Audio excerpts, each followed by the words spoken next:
and they're going to ask the questions because we're going to, in a sense, completely encircle you this time. Jayati Ghosh, development economist at JNU, joins us. Devinder Sharma, food and farm expert, joins us. Sajid Chinoy, chief India economist at JP Morgan, joins us. Mahesh Vyas, CEO of the Center for Monitoring Indian Economy. Pranab Sen, former chief statistician.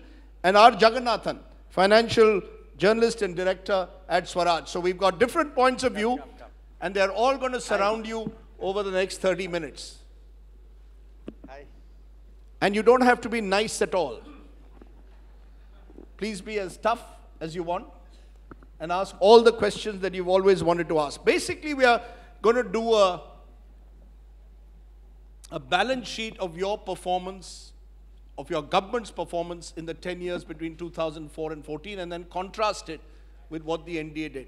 Who wants to go first? Mahesh, why don't you... you want to start from that end? Jaggi, why don't you go first since you're... about the future, not the past. Okay. Jaggi, why don't you go first since you have been notoriously critical of the UPA's performance and excessively laudatory, some would say, of the Modi government's performance. Go ahead. I'm critical of the economic performance of both the UPA and the NDA. Go ahead. I think both of them made a hash of some parts of the economy. So my question to Mr. Chidambaram is this. You had fairly high growth years in UPA 1 and even in parts of UPA 2.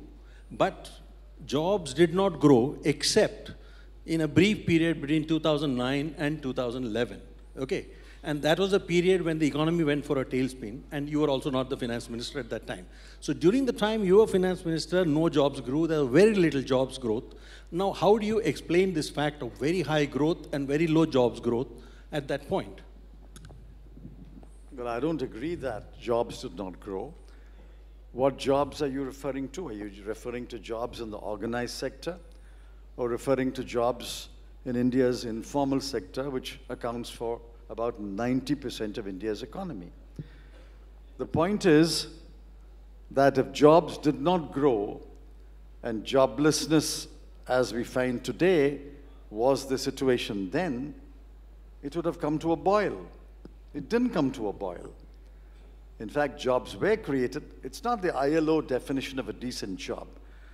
But because of that kind of growth, which allowed SMEs to grow, MSMEs to grow,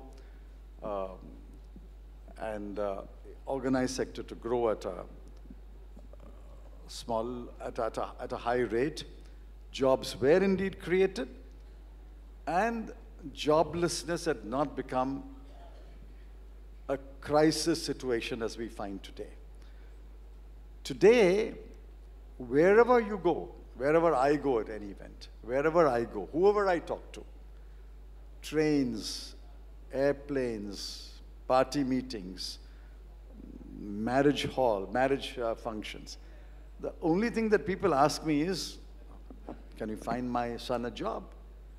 There are simply no jobs today. It's reached a boiling point. Therefore, please don't compare the UPA's high growth and allegedly low job and the NDA's fake high growth numbers and the low jobs. Jayati Ghosh, you want to follow up, quick follow-up question, because the figures don't necessarily match what you say, Mr. Chidambaram. Yes, there is no figures to show that. There's no figures to show that there was. And your growth was actually higher. So how do you explain the disconnect between high growth and jobs, very low growth? Because the employment elasticity in the Indian economy has crashed, and it started crashing after 1990s. The thing, it was a 0.1 now. So even if you have high growth, even if by chance UPA 3 comes and says we get growth back to 10%, you're not going to solve the problem. We'll tell you in our manifesto how jobs can be created, and that gives you an opportunity at that time to critique our manifesto.